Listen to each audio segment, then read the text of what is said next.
जय Hind and hello guys, स्वागत है आपका आपके अपने YouTube चैनल ज्ञानदेह होस्ट में। और इस वीडियो में मैं आपको बताने वाला हूं BARC OCES DGFS 2024 online form के बारे में कि कैसे आपको फॉर्म फिलअप करना है। तो आप इस वीडियो को देखते रहिए, यहां पर आपको स्टेप बाय स्टेप पूरी जानकारी दी जाएगी। तो चलिए शुरू करते हैं गाइज। यहां पर अभी जो वीडियो में देख सकते हैं ये आपका अप्लाई लिंक है। इस पर आने के लिए आपको क्या करना है, आपको वीडियो के डिस्क्रिप्शन में मैंने हमारी वेबसाइट का लिंक दिया है। लिंक आप जैसे ही ओपन करेंगे आपके सामने इस फॉर्म की जानकारी आएगी, जहां पर आपको आपकी इसकी एलिजिबिलिटी जानने को मिलेगी, यानी कि एज लिमिट कितनी है, कब से लेकर के कब तक आप फॉर्म को भर पाएंगे, क्या एप्लीकेशन फीस कौन सी कैटेगरी को पे करनी है, अप्लाई करने के लिए क्या क्वालिफिकेशन चाहिए। फिर आप यहां पर नीचे आएंगे तो आपको सभी इंपॉर्टेंट डेट्स भी दी गई है। एंड आप यहां पर ऑफिशियल नोटिफिकेशन PDF के ऊपर क्लिक करके इसका नोटिफिकेशन यहां पर ऑफिशियली रीड कर सकते हैं। तो पूरी जानकारी जानने के बाद में अगर आप इसमें एलिजिबल है और आप इंटरेस्टेड है फॉर्म को फिल करने के लिए, तो आप कैसे फिल करेंगे जान लीजिए। आप ये अप्लाई ऑनलाइन लिंक ओपन करेंगे, आपके सामने वेबसाइट आ जाएगी। ये वेबसाइट आपके सामने सही से कंप्यूटर और लैपटॉप के अंदर ही ओपन होगी। यहां पर आपको वेबसाइट के ऊपर बोला भी है। एंड अगर आप मोबाइल से इस वेबसाइट को ओपन किए हैं तो आपको अपने मोबाइल को लैंडस्केप मोड में चलाना है, यानी कि जैसे कि आप मोबाइल में कोई गेम या फिर वीडियो देखते हैं तिरछा करके, ऐसे करके आपको मोबाइल को चलाना होगा। तो ये वेबसाइट आपके मोबाइल में भी ओपन हो जाएगी। अब यहां पर ये ओपन करने के बाद में आपको click here for new version इसके ऊपर क्लिक करना है। इस पर क्लिक करने के बाद में सबसे पहले यहां पर प्रीलिमिनरी इंफॉर्मेशन में सॉल्यूशन में आपको मिस्टर मिसिज MRS MX क्या है आप वो सिलेक्ट कर लीजिए। फिर आता है OCES DGFS डिसिप्लिन, किस डिसिप्लिन में आप अप्लाई करना चाहते हैं वो आप यहां पर सिलेक्ट करेंगे। क्वालिफाइंग डिग्री, आपके पास कौन सी क्वालिफिकेशन जिसके माध्यम से आप अप्लाई कर रहे हैं वो क्वालिफिकेशन आप यहां पर सिलेक्ट कर लेंगे। फिर आपको यहां पर आपका फर्स्ट नेम एंटर करना है। इसके बाद आपको आपके फर्स्ट नेम को दोबारा डाल करके वेरीफाई करना है। अगर आपका मिडिल नेम है तो आप यहां पर डालेंगे, नहीं तो आप खाली छोड़ देंगे। फिर आता है लास्ट नेम यानी कि सर नेम, तो आप यहां पर लास्ट नेम अपना एंटर करेंगे। और इसके बाद में आपको आपका मोबाइल नंबर एंटर करना है, उसको दोबारा डाल करके वेरीफाई करना है। कोई अन्य नंबर देना चाहते हैं वो आप यहां पर अल्टरनेटिव नंबर के अंदर दे सकते हैं, नहीं तो आप इसको खाली भी छोड़ सकते हैं। फिर आपको आपका यहां पर यूजर ID यानी कि ईमेल ID एंटर करना है। पूरी ईमेल ID आप यहां पर एंटर करेंगे, उसको दोबारा डाल करके वेरीफाई करेंगे। एंड देन ये सिक्योरिटी कोड फिल करके आपको सबमिट के ऊपर क्लिक करना है। नाउ गाइज आपके सामने यहां पर वेरिफिकेशन का इंटरफेस आएगा। यहां पर आने के बाद में आपको ये सिक्योरिटी कोड डालना है और सेंड OTP इसके ऊपर क्लिक करना है। सेंड OTP के ऊपर क्लिक करने के बाद में यहां पर आपके नंबर के ऊपर OTP जाएगा, वो OTP आप यहां पर एंटर करेंगे। एंड देन फिर से ये सिक्योरिटी कोड आप यहां पर डालेंगे और उसके बाद में वेरीफाई के ऊपर क्लिक करेंगे तो आपका ये वेरिफिकेशन यहां पर कंप्लीट हो जाएगा। फिर आपको यहां पर इसको प्रोसीड करना है। OTP वेरिफिकेशन हो जाने के बाद में आपके सामने यहां पर बेसिक डिटेल का सेक्शन आएगा। तो सबसे पहले आपको पूछे कि how did you come to know about BARC OCES DGFS 2024 recruitment, यानी कि इस रिक्रूटमेंट के बारे में आपको कहां से पता चला। तो कोई भी एक यहां पर रीजन आप सेलेक्ट कर लीजिए, जो भी आप सेलेक्ट करना चाहते हैं। फिर आते हैं do you possess the essential qualification requirement, यानी कि जिस पोस्ट पर आप अप्लाई करें कि आपके पास वो जरूरी क्वालिफिकेशन है उस पर अप्लाई करने के लिए, तो आप यहां पर यस कर दीजिए। फिर आपको आपका जेंडर सेलेक्ट करना है, कास्ट कैटेगरी आपकी कौन सी है वो आप यहां पर टिक कर दीजिएगा। फिर गाइज यहां पर आप देखेंगे कि आपके सामने ऑप्शन है कि क्या आप फिजिकली चैलेंज्ड है, अगर हाँ तो यस, नहीं तो आपको नो करना है। फिर यहां पर आपसे पूछे कि dependents of defence personnel killed in action, यानी कि DOD-PKI अगर आप है तो आपको यहां पर यस करना है, नहीं तो आप नो कर दीजिए। फिर आता है यहां पर dependent of those who died in the revolt, यानी कि अगर आप 1984 दंगे के डिपेंडेंट है तो आप यहां पर यस करेंगे, नहीं तो आपको नो करना है। फिर आता है कि person domiciled in Kashmir division of Jammu and Kashmir state, क्या आप 1980 से लेकर के 31/12/1989 के बीच जम्मू एंड कश्मीर के निवासी थे, आपके पास वहां का निवास प्रमाण पत्र था, अगर हाँ तो यस, नहीं तो आप नो करेंगे।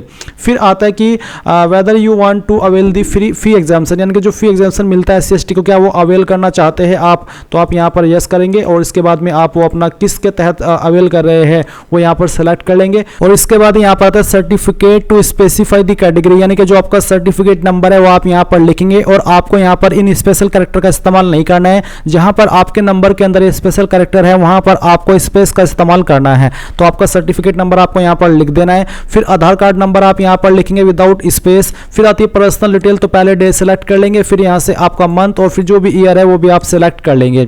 फिर आता है पेरेंट नेम, यानी कि जो आपके गार्जियन है उनका नेम क्या है, चाहे आप यहां पर फादर का नेम दे चाहे मदर का, कोई इशू नहीं होगा। फिर आता है कॉरेस्पॉन्डेंस एड्रेस, यानी कि प्रेजेंट एड्रेस, तो जो भी प्रेजेंट एड्रेस है वो आप यहाँ पर लाइन फर्स्ट 2 के अंदर लिखेंगे और कोई भी स्पेशल कैरेक्टर का इस्तेमाल नहीं करेंगे। इसके बाद में जो आपकी सिटी है या फिर जो आपकी डिस्ट्रिक्ट है उसका नाम आपको यहाँ पर एंटर करना है। ये एंटर करने के बाद में पेरेंट कॉन्टैक्ट नंबर आपको देना होगा। स्टेट आपकी कौन सी है वो आपको यहाँ पर सेलेक्ट कर लेना है। पिन कोड आपका क्या है वो भी आप यहाँ पर डाल देंगे। एंड इसके बाद में गाइज यहाँ पर अगर आपका परमानेंट और प्रेजेंट एड्रेस एक ही है तो आप यहाँ पर टिक करेंगे और फिर नीचे आपको सेव एंड नेक्स्ट के ऊपर क्लिक करना है। अब गाइज आपके सामने यहाँ पर क्वालिफिकेशन की जानकारी आएगी, तो आपको यहाँ पर सबसे पहले 10th की इन्फॉर्मेशन देनी है। 10th आपने किस स्टेट से किया है वो स्टेट आपको यहाँ पर सिलेक्ट कर लेना है। एंड उसके बाद में नेम ऑफ बोर्ड, आपने किस बोर्ड के द्वारा किया उस बोर्ड का नाम आपको यहाँ पर एंटर करना है। और फिर आता है date of passing, expected date of passing. अगर आपको अपनी रियल डेट नहीं पता पासिंग की तो आप यहाँ पर एक एक्सपेक्टेड यानी कि अंदाजन डेट भी आप यहाँ पर दे सकते हैं। तो पहले आप यहाँ पर आपका मंथ सेलेक्ट करेंगे और फिर जो भी ईयर है वो भी आपको सेलेक्ट कर लेना है। फिर आता है एग्रीगेट मार्क्स इन, किसके अंदर है, परसेंटेज या फिर सीजीपीए। तो अगर परसेंटेज है तो आप परसेंटेज सेलेक्ट कर लेंगे। एंड उसके बाद में यहाँ पर गाइज आपको आपकी परसेंटेज एंटर कर देने कि आपको कितनी आई थी। अगर आपके नंबर सीजीपीए के अंदर है तो आप यहाँ पर उनको सीजीपीए के अंदर ही एंटर करेंगे। फिर आती 12वीं की जानकारी, सेम तरीके से बताना कि कौन से स्टेट के द्वारा आपने 12वीं की है, किस बोर्ड के द्वारा की है, उस बोर्ड का नाम आप यहाँ पर लिखेंगे। किस महीने और किस साल के अंदर आपने आपकी जो 12वीं है वो पास की है वो भी आपको सेलेक्ट कर लेना है। किसके अंदर आपके नंबर है वो सेलेक्ट कर लेंगे। एंड देन जो आपकी परसेंटेज है वो भी आप यहाँ पर डाल देंगे। फिर आती है आपकी क्वालिफाइंग एजुकेशन, जिसमें कि आपकी ग्रेजुएशन यहाँ पर किस में होनी चाहिए वो आपने यहाँ पर ऑलरेडी सेलेक्ट कर रखा है। क्वालिफाइंग डिग्री, तो आपके पास सिविल इंजीनियरिंग है या फिर one of the above with any specialization, तो अगर सेम है वो आप यहाँ पर पहले वाली सेलेक्ट कर लेंगे। फिर आता है स्टेट ऑफ यूनिवर्सिटी, कौन सी स्टेट के अंदर आपकी यूनिवर्सिटी स्थित है वो स्टेट आप सेलेक्ट कर लेंगे। नेम ऑफ यूनिवर्सिटी, तो आपको यहाँ पर काफी सारी यूनिवर्सिटी का नाम दिए है, अगर आपकी यूनिवर्सिटी इसके अंदर है तो आप वो सेलेक्ट कर लेने, तो आप अदर्स के ऊपर क्लिक करके खुद से अपनी यूनिवर्सिटी का नाम दे सकते हैं। तो मेरे यहाँ पर मैं इसको सेलेक्ट कर लेता हूँ। एंड ये सेलेक्ट करने के बाद में आपको महीना और साल बताना कि कब आपने क्वालिफिकेशन पास कर ली थी। तो चलिए हम यहाँ पर इसको सिलेक्ट कर लेते हैं। ये सिलेक्ट करने के बाद में गाइज आपके सामने आएगा परसेंटेज, तो कितनी आपकी परसेंटेज थी वो आपको यहाँ पर एंटर करनी है। एंड देन फिर यहाँ पर नीचे आता है कि जो क्वालिफाइंग डिग्री है वो आपने पास कर ली या फिर अभी आप कर रहे हैं, तो मैं यहाँ पर पास सेलेक्ट कर लेता हूँ। अब है work experience, are you currently working, अगर हाँ तो यस करने के बाद में इंस्टीट्यूट नेम और एड्रेस ऑफ इंस्टीट्यूट देना होगा। अगर आप नहीं करें करंटली काम तो आप नो करेंगे। And then save and next के ऊपर क्लिक करेंगे। अब आपके सामने यहाँ पर एक और इंटरफेस आ चुका है स्क्रीनिंग का। इसमें यहाँ पर बोला कि note one or more than one screening option mode can be chosen to maximize the chances of screening to selection interview। फिर आते हैं candidate shortlisted for selection interview on the basis of CBS, NI, SER, CGPA score in the previous years is not eligible to choose CBS, NI, SER mode this year for screening। फिर आता है application fee will remain, जो कि यहाँ पर आपको दी गई है। तो screening option mode online test, तो अगर आप ऑनलाइन टेस्ट देना चाहते हैं आप यहाँ पर यस करेंगे। यस करने के बाद में आपको यहाँ पर कौन सी सिटी को अपनी प्रेफरेंस देनी है एग्जाम के लिए वो आपको सेलेक्ट कर लेना है। तो इस तरह से आप यहाँ पर 3 चॉइस दे देंगे आपकी चॉइस के अकॉर्डिंग।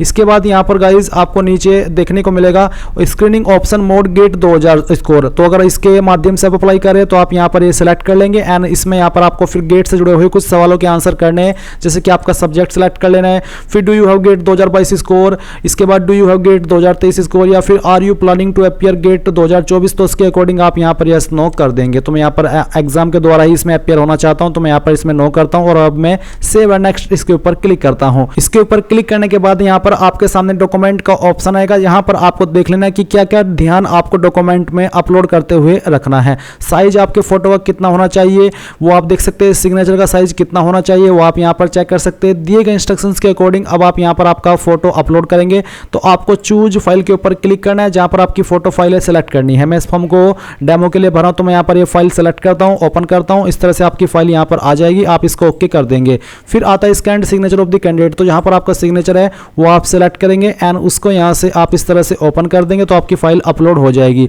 फिर यहाँ पर आता है आपका वैलिड सर्टिफिकेट या फिर ID proof for fee exemption. Basically यहाँ पर आपको जो आपका कास्ट सर्टिफिकेट है वो अपलोड करना है, क्योंकि वही तय करेगा कि आप उसके लिए फीस एग्जाम्शन के लिए एलिजिबल है या फिर नहीं है। तो वो सर्टिफिकेट आप यहाँ पर अपलोड कर देंगे। इसका फॉर्मेट आपका PDF का रखा है, तो जहाँ पर भी आपकी फाइल है वो आपको सेलेक्ट करनी है। अगर इमेज में है तो उसको PDF में कन्वर्ट करके आपको यहाँ पर अपलोड करना है। ध्यान दीजिए कि साइज 100 से 500 KB के बीच में रहना चाहिए, तो अगर दिए गए साइज के अंदर होगा आपका डॉक्यूमेंट तभी अपलोड हो पाएगा। आएगा एंड देन ये सिक्योरिटी कोड आप यहाँ पर फिल करेंगे और सेव एंड नेक्स्ट के ऊपर क्लिक करेंगे। अब आपके सामने आपके फॉर्म का प्रीव्यू आ चुका है। आपने शुरू से लेकर के अभी तक जो भी जानकारी भरी है वो आपके सामने है। साथ ही आप फोटो देखेंगे और नीचे देखेंगे I confirm that this is my photo. आपको यहाँ पर टिक करना है।